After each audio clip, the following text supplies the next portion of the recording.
Sinabi mo kanina sa opening statement mo, if I remember right, wala kang kinikilingan. You're not pro-BBM or Marcos. You're not pro-Duterte. Tama po.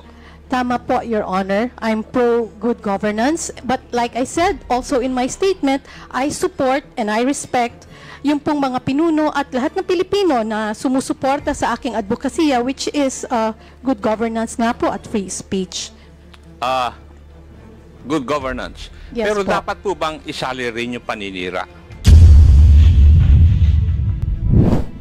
Thank you, Representative Mr. Dionisio. Chair. The next interpolator will be Representative Romeo Acop. You have the floor. Thank you, Mr. Chair. It's too late already in the day. My substantive or substantial questions will be asked in the next hearing. Pero meron lang po akong i-clarify. May I ask from Madam Kiambao Reyes?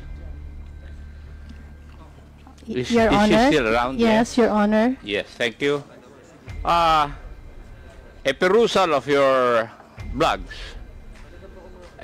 palagi mong nilalagay sa iyong mga blogs na this post is protected by Article 3, Section 4 of the 1987 Philippine Constitution. Tapos, defend free speech and no to bullies. Would that be true? Nasinulat ko po yun. Is it true na sinulat In ko your po yun? blogs, nakita ko yung mga nakalagay sa blog mo. It's either this post is protected by Article 3, Section 4 of the 1987 Philippine Constitution at saka defend free speech and no to bullies. Your Honor. Would that be true? Your Honor, una po, wala po akong blog, so that's just my personal Facebook account.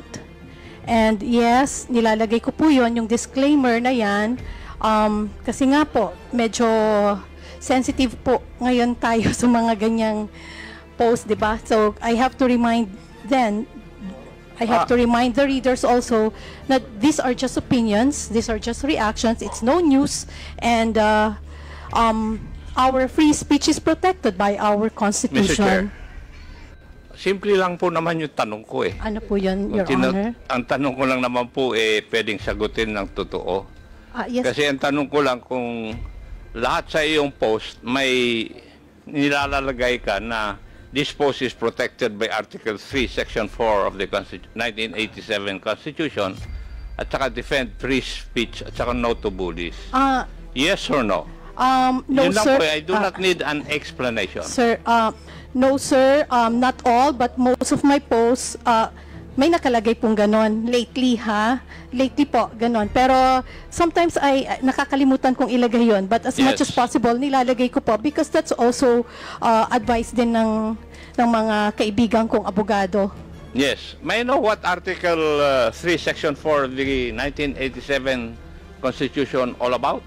It's about free speech, sir. And would you know, Madam Kiambao, that free speech is not absolute? I understand, sir. You understand? Yes, sir. Yes, Your Mabuti. Honor. Now, matanong ko po ba, no to bullies, who are you referring to? Marami po talagang bullies din sa online at Sino po marami yung po. nagbubully sa inyo? O ikaw ang nambubuli?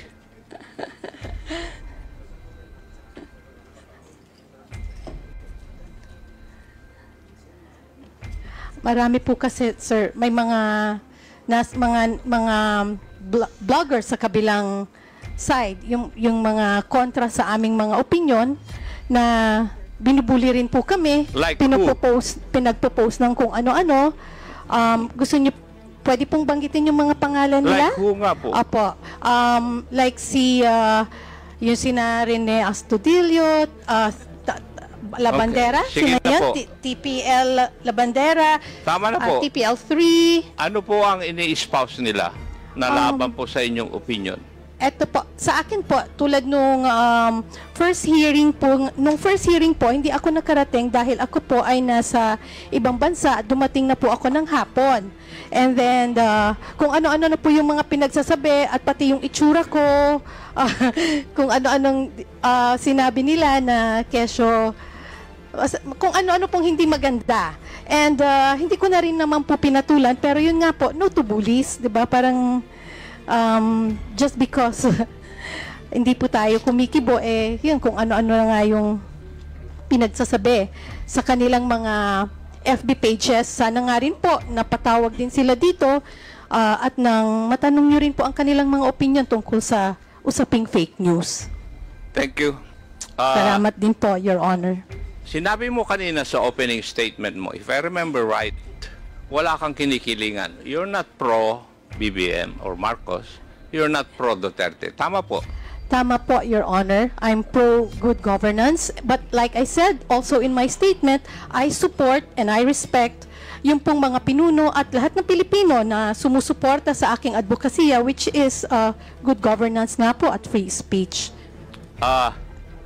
Good governance. Yes Pero po. dapat po bang isali rin yung paninira ng mga individual na tao? If Ano you are po- pro-governance, Ano po yung tanong po doon, Your Honor? dapat po ba ilalagay sa inyong mga post yung paninira? Hindi ko po masyadong makuha po yung maintindihan po yung tanong. Baka mali po ang maisigot ko. Hindi po ba question na po kayo kanina ni Honorable Abante? Nag-apologize nga po kayo eh. 3 beses. At paiyak-iyak pa po kayo. Yes, Your Honor. Napapaiyak po talaga ako sa... And then you claim na wala kang kinikilingan. But from your post, meron kang kinikilingan. Your Honor, May bias ka rin na pinapakita. Kasi nandito sa akin ang listahan ng mga post mo, yo. sige po. Your Honor, just let me know kung pwede na po ako magsalita.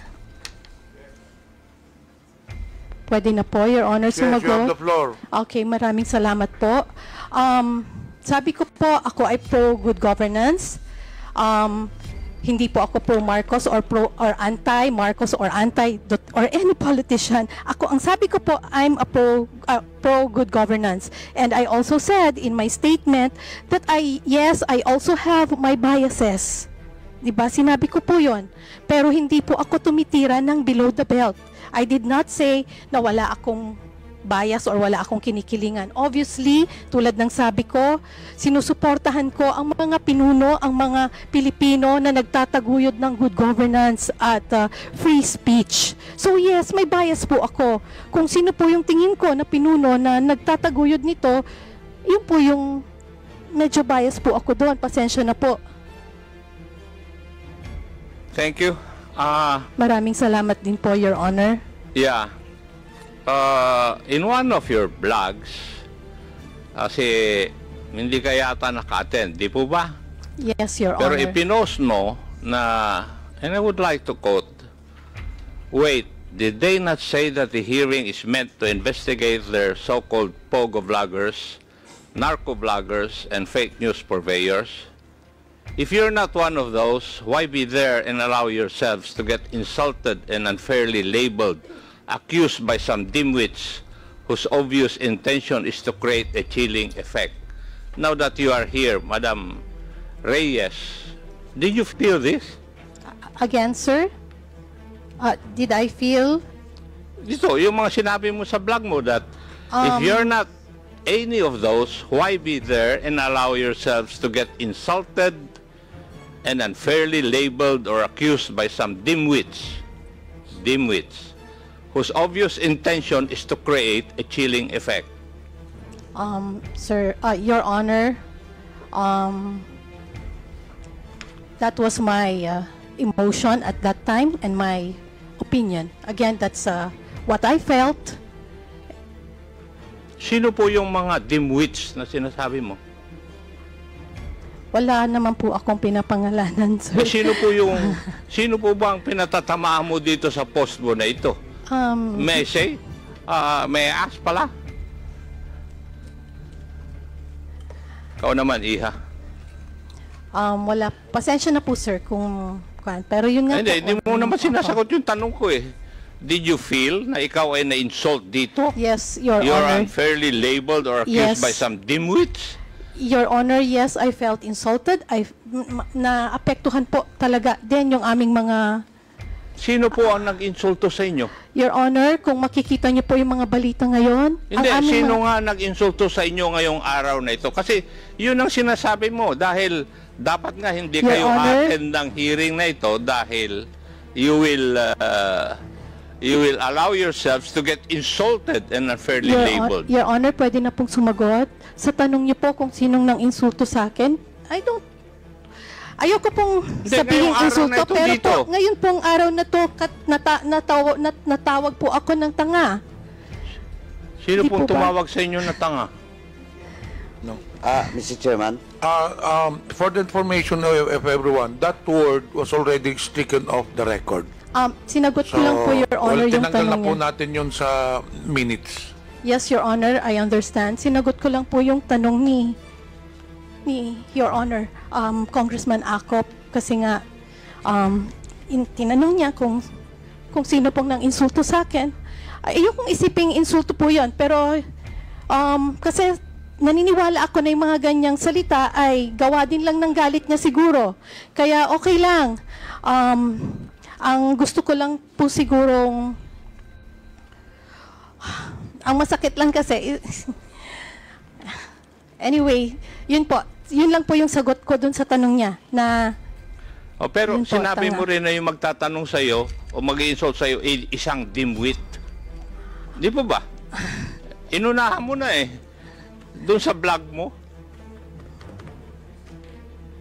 Di ba? Opo. Yes. It's there in your blog. It is what it is, sir, and yun nga po, that's my Ikaw ang nauna, Yeah. hindi yung kwan. Kasi inuna mo nang sinabi na kung a-attend yung mga vloggers, they will be labeled or accused by some dimwits. Your Honor, kung titignan niyo po ay yung mga bali-balita ngayon, naidikit na po yung mga pangalan namin sa mga salitang fake news blogger, fake news purveyor, narco bloggers, pogo bloggers, nakadikit na po yon. In fact, yung latest kagabi, sinabi na ikukulong na yung mga parang 11 bloggers. Kami po yon. I-detain. Sino po yung Nasa balita po, Your Honor. kanino And, pong balita? marami po, ano pa yung, pwede po nating makita mamaya, pero may mga bali-balita na po. Mga mainstream media po ang nagbalita at idinikit na po yung pangalan namin directly sa mga salitang yan.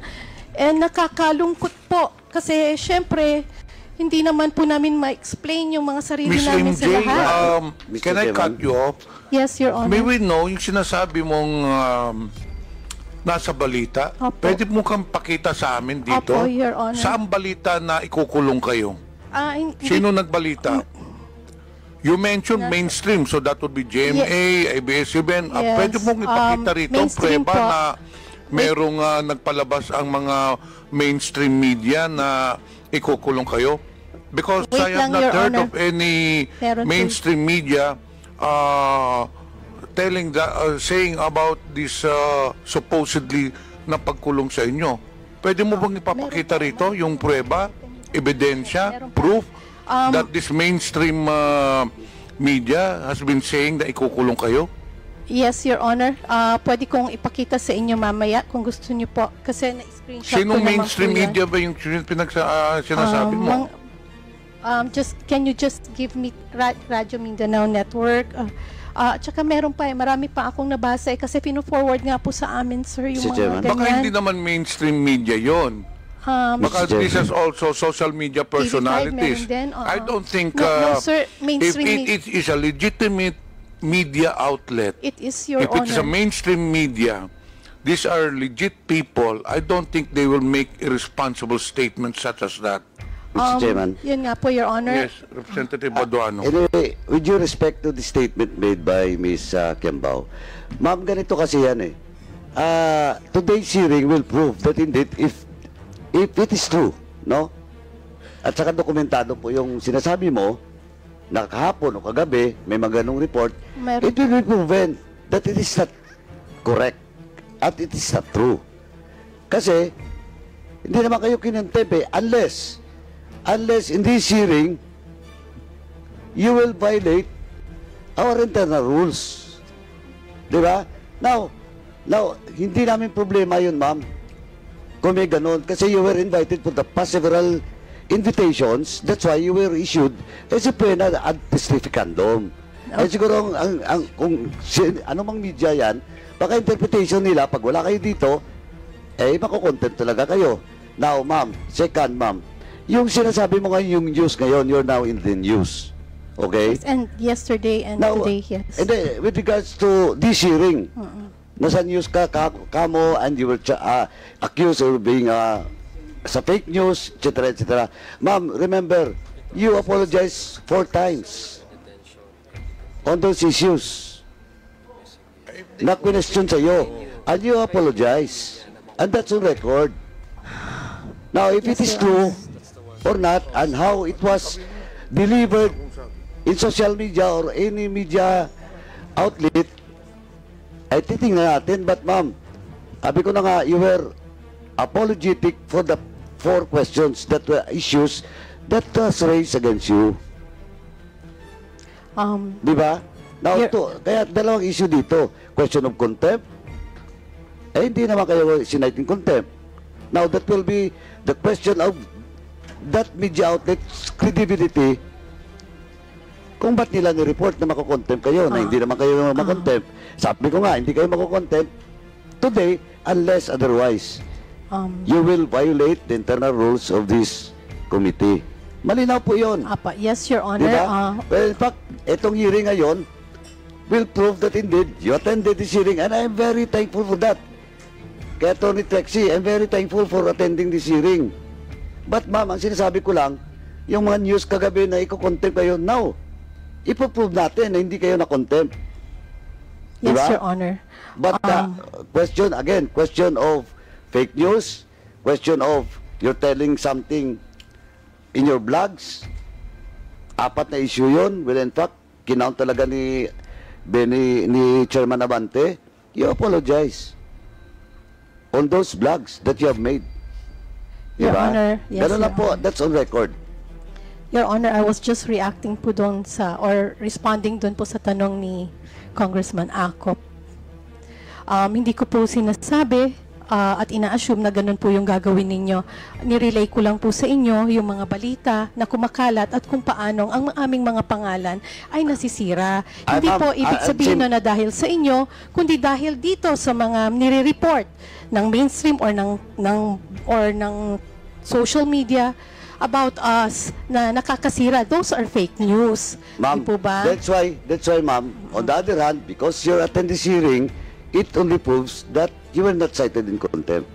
Di ba? Yes, and You are exceptionated doon sa issue na pinalabas nila last night ba yun or the other day. Pero ngayon, yung lumalabas ngayon, again, I would just like to reiterate, yung lumalabas ngayon na fake news ka or etc. whatever, it was proven dito because you apologized. Now, it's up to them how to write the news or the item or whatever in their social media account. Bala sila. But ang sinasabi ko lang po, we are basing all based on facts dito. Well, in fact, yung reklamo mo kanina na parang na-insulto ka, sabi nga ni Chairman, I was the one who moved. Diba, to strike out the unparliamentary statement made by my fellow colleague, my fellow chair sa Quadcom. Kaya gusto namin ipakita rin dito na we are fair here, ma'am. yeah, thank you, Your Honor. Thank you, Chairman. Again, sinagot ko lang po yung tanong. Hindi ko po gustong i-bring up ulit yung salitang yon sa akin, pero sinagot ko lang po ang tanong. Maraming salamat po. Representative Acop. Thank you, Mr. Chair. May I go to Madam Crisette Chu?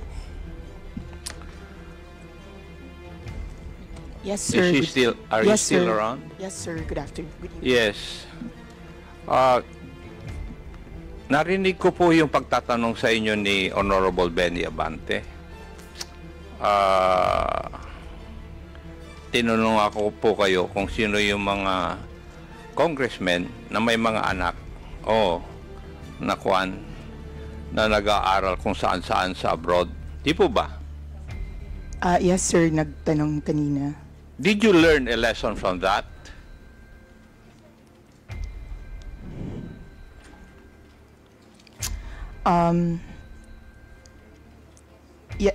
Yes, sir. That the next time I say that, I should have the courage to follow up with the actual names if I have the courage to name them. Okay. I would like to inform you, Madam Chu, Yes, na sir. hindi po ako isa sa mga congressmen na binabanggit mo. Sir, I know because that congressman is not here. I beg your pardon? Sir, I know, sir, because the congressman that I was referring to, it was based on the news, sir, and that Hindi, congressman... kasi ang sabi mo kasi, mga congressman. That's why I was asking that question. Did you learn anything from the interpellation of the Honorable Abante? And I'll tell you if you do not know. Sinasabi ko lang Yes, na sir. hindi po ako isa sa mga binabanggit mo na yun. Yes, sir. Yes, sir. At yung mga Yes, sir. anak ko, hindi nag-aral sa abroad, nandito po sila lahat nagtatrabaho and they are good citizens of this country. Yes, sir. Good for you, sir. Hindi. Huwag mong good for you. It's my job as the father. No, no, sir. I did not mean it As I expect that disrespectfully, you should sir. also, if ever you have children, you should train your children to become good citizens of this country. Yes, sir. Sorry, I did not mean it disrespectfully. That's not my intention. I apologize if... Now, the lesson I would like to give to you is that you should, whenever you come up with your post, you should not generalize. Kasi mga congressmen, nilalahat mo, Iha. That was not my intention, sir. I do not... Okay, I did why not did you mean... write it? I did not... Kaya nga sinasabi ko, ang lesson learned mo dapat dito, huwag ka nang mag-generalize sa mga post mo. Yes, Kasi sir. I hindi ka will nga be makasagot more kanina. Kung specific tinanong ka next ni, time, nung sir. tinanong ka ni Honorable Abante, you name the congressman. Yes, sir. You're right, sir. I will be specific if I do have issues with And certain for the people. other I'm sorry, bloggers, sir, for if you felt that I was alluding to generally. to tell you frankly, I felt insulted.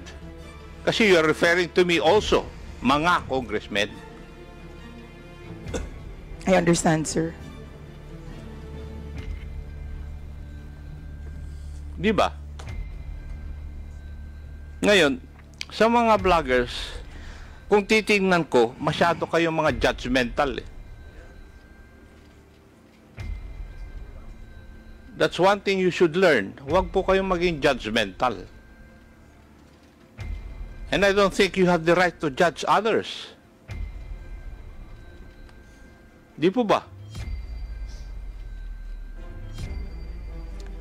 And the other thing that you forgot is that when you come up with your post, if you come up with informations, you did not exercise due diligence.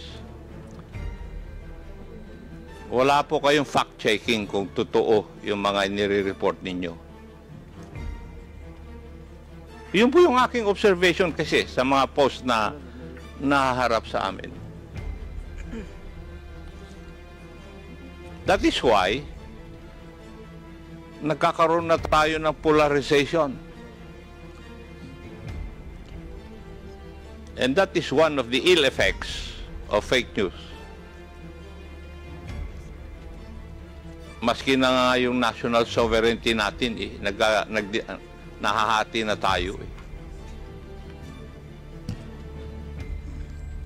I hope this, you people who are engaged in this kind of business, you will realize na dapat hindi last hearing, tinanong ko nga yung mga nag-attend, ano po ba ang advantage ng fake news? Wala naman sumagot sa akin. Baka ngayon, meron kang sasagot sa akin, ano po ang advantage ng fake news para sa ating sosyedad o para sa ating bansa?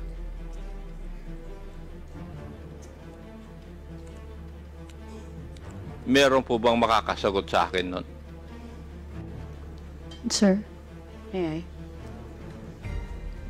Mr. Chair, sasagot daw? Yes, please. Hindi po kayang sagutin. Kailangan po natin ng definition ng fake news. Kasi po, merong fake news na time-bound. Totoo ngayon, bukas hindi na totoo. Katulad ni Galileo na nagsabi na heliocentric ang excuse me, Mr. Chair. solar system. Madam, please Opo. indulge me. Ano po yung unang statement ninyo? Baka po para magkaintindihan ay i-define po natin kung ano ang fake news. Yung sumunod na statement. Kasi minsan po, ang tinatawag na fake news ay time-bound. Posibleng totoo ngayon, bukas hindi na totoo. Katulad nga po ng heliocentric versus the geocentric solar system. Naparusahan po si Galileo. Pero 600 years later, nag-apologize ang simbahan. Dahil totoo pala siya. So, what So- is the advantage of fake news? No, sir, we can only answer that question if we define what fake news is. And may I know, from your background, how would you define fake news? Sir, that's one of my problems with the proposed legislation, is that it is very difficult to pin down a definition for fake news. May I know, Marami may I po know akong what binasa. proposed legislation are you talking about? Sir, Representative Ace Barber says that he proposes regulation, a regulatory framework for social media to combat fake news. And therefore, we have to define what fake news is. So in other words, as far as this representation is concerned, wala pa akong nababasa na proposal because the proposed bill regarding fake news will come out after this hearing. Yes, sir, but you're already asking us questions on fake news. Yes, kaya nga, kasi that is why we're holding this para magkaroon po kami ng clearer understanding kung bakit ano ang fake news, ano yung ill effects ng fake news, ano ang advantages. That's why I'm asking, ano ba ang advantage ng fake news? Para we can balance it. Sir, like I said, if we can have a working definition of what you call fake news, for instance, is clickbait first fake news, fake yung headline pero nasa body naman yung katotohanan. What about sarcasm, sir? Kasama po ba siya sa fake news? Paano kung jokes? Fake news din po ba yun? Gusto ko lang malaman para alam ko kung paparusahan niyo po kami, alam namin kung ano yung ginawa naming mali. Wala pang mali kasi wala pa kayong pina-violate na ba except yung cybercrime law. Di po ba? Opo. And the other criminal laws which are controlling insofar as this issue is concerned. Di po ba? Andiyan na rin po ako, pero para naiintindihan ko po na ito ay inquiry in aid of legislation.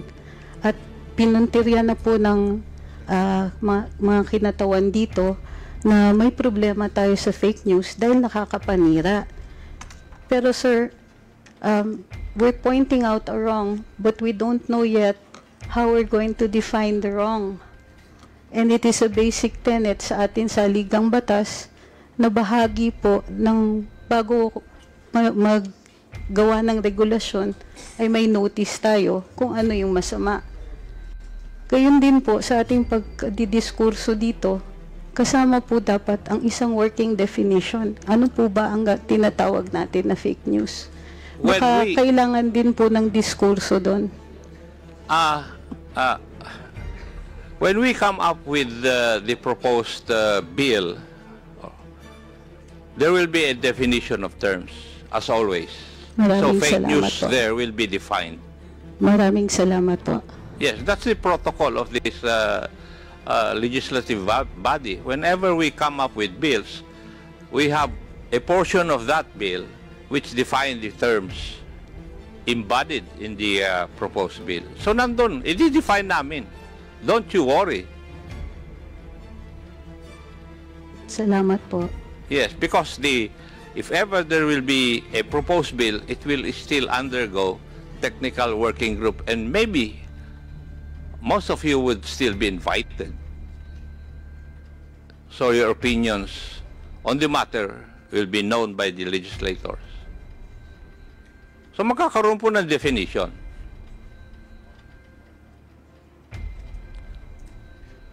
Would that allay your fears, Madam Angeles?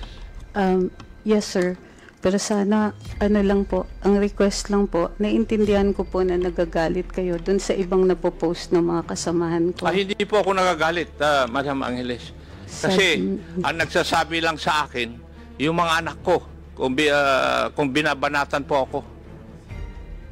Sila po ang mahilig magbasa. Ako, I'm too old already to read all those things. Naiintindihan ko po, sir. Pasensya na po kasi bahagi rin po ng pagde-develop ng ating komunikasyon at yung bagong teknolohiya na tinatawag nating social media.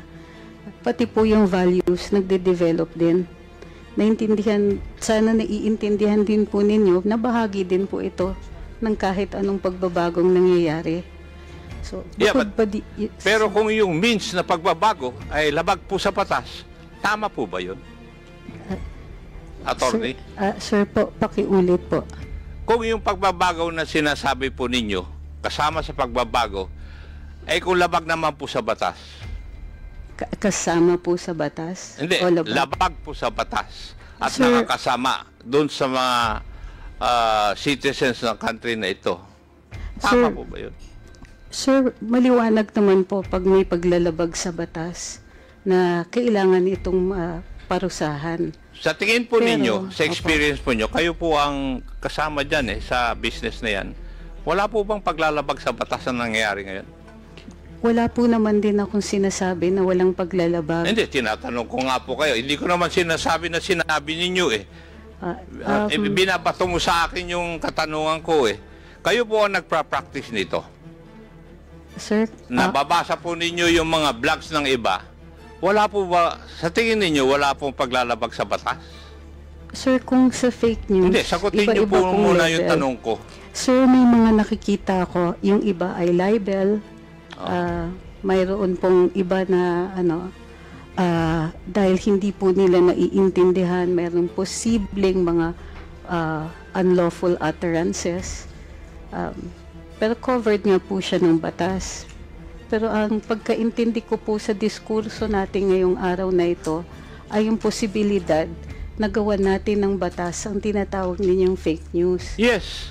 Yes, sir. That is the purpose of this hearing also. Yes, sir. Mayroon din naman po ng paglalabag. Pero dahil hindi pa po batas ang fake news, hindi siya paglalabag sa batas.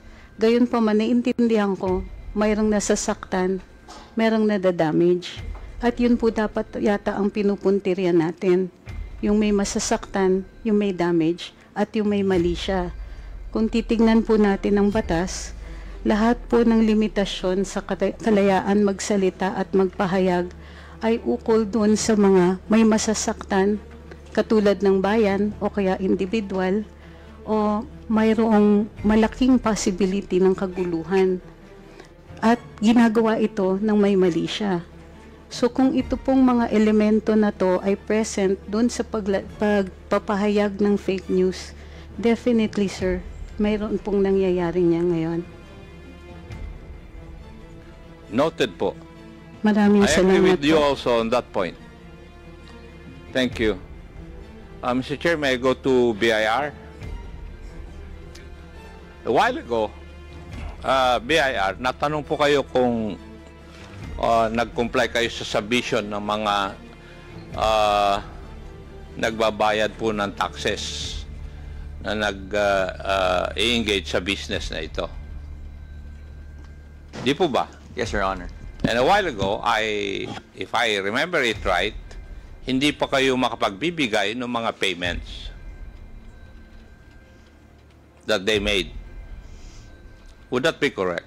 Yes, Your Honor. Yes. May I know why? Your Honor, we are prohibited by Section 270 of the Tax Code, Your Honor. And what does that state?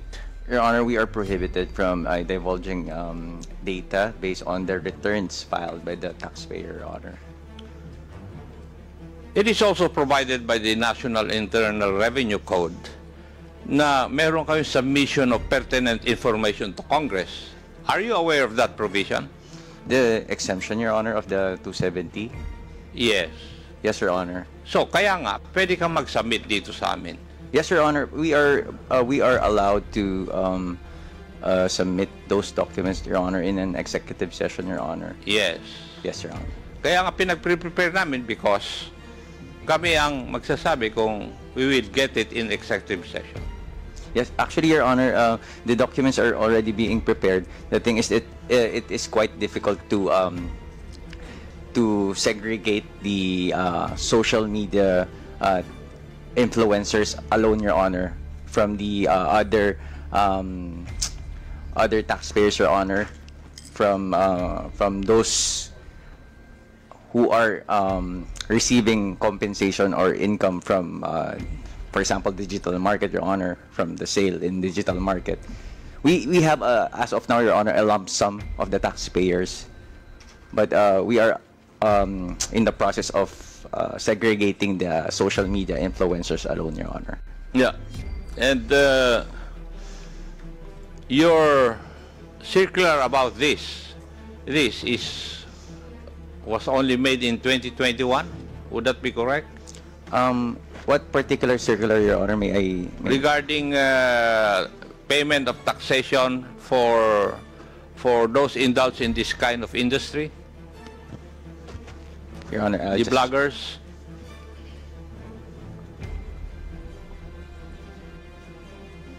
Yes, Your Honor, 2021, Your Honor. Yes, 2021. Kasi gusto namin na makita rin kung paano tinatax itong mga ito by the BIR. Kasi yun ang kasama sa question ko sa next hearing. Yes, Your Honor. Yes. Thank you, Mr. Chair. Thank you, Your Honor. Thank you, Representative Acop. The last interpolator is Representative Paulo Ortega. Thank you, Mr. Chair. Like the Honorable Romeo Acop, I will reserve some of my questions for the next hearing since karamihan po na tanong na. But additional manifestations na lang po, Mr. Chair. Siguro kanina when we got the names or the account names or aliases of our vloggers, baka pwede rin pong malaman kung meron pa silang mga ibang account saka additional na mine-maintain na accounts. Then I would like to manifest also, Mr. Chair, na we invite the other victims of fake news like our friends from the media, our friends from the showbiz industry, and other members from government as well, Mr. Chair. Thank you. Before we suspend the hearing, I have some matters to discuss. First and foremost, we would like to inform everyone that the tentative date for the next hearing will be on April 8. During the last hearing, we have issued, or rather, this committee has issued show cause orders to 34 resource persons, mostly social media personalities. Out of 34 that we have invited, 10 are present today and 24 did not attend. These are the following: Mr. Alex Destor, Alan Troy Rolando Sasot, Alvin Mortero, Claire Eden Contreras, Claro Ganak, Cyrus Preglo, Darwin Salceda, Edwin Hamora, Elmer Hugalbot, Ernesto Abinis Jr., Attorney Glenn Chong, Jeffrey Almendra Celis, Jeffrey Cruz, Joe Smith Medina, Jonathan Morales, Julius Milanosi Maui, Kester Ramon Balibalos Tan, Lord Byron Cristobal, Lorraine Marie Badoy, Maria Florenda Espinilla, Maricar Serrano, Susan Batalla, Mary Catherine Binag, and Miss Vivian Zapata Rodriguez. So at this point, since we have already issued this cause order, this committee is now, since of your non-appearance, this committee now is compelled to issue a subpoena. Mr. Chairman. Chairman. Yes, Representative. Mr. Chairman, may I respectfully move to issue a subpoena ad testificandum for all those mentioned named by the Chairman. So move, Mr. Chairman. Second, Mr. Chair. Any objection?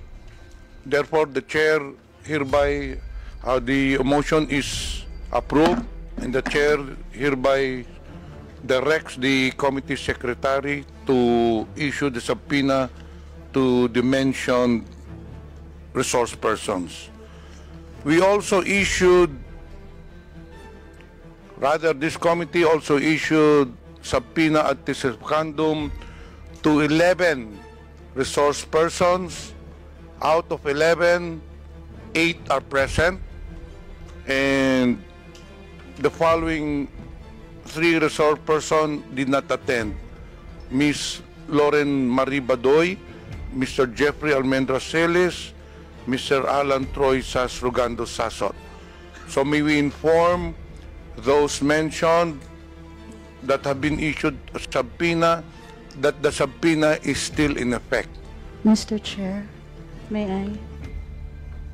The next step after subpoenas have been issued, if still the mentioned personalities will not attend the next hearing, the committee has no recourse but to issue a contempt order if they will not show on or they do not attend on the next hearing tentatively scheduled on April 8.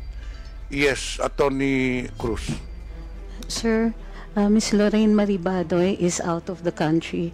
She sent me a copy of her ticket and a copy of her notice that she cannot make it today. However, I don't think it has been received by the Secretariat. May I be allowed to forward it to the Secretariat? Yes, please submit the ticket or whatever document, but still, the subpoena is still in effect.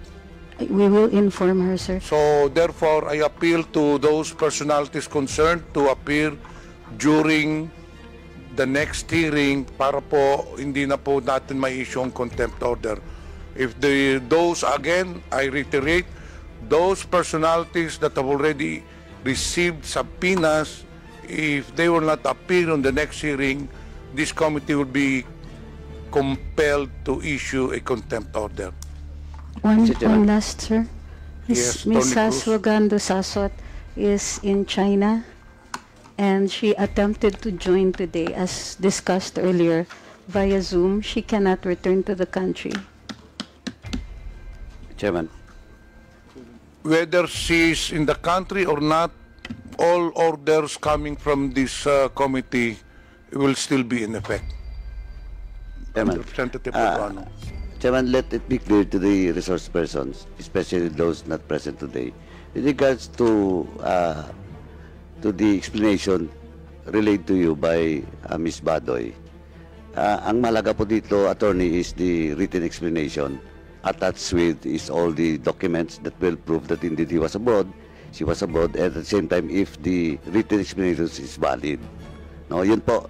So, as of now, we will accept all those documents that you will submit to the Secretariat, but still, Ms. Badoy and Ms.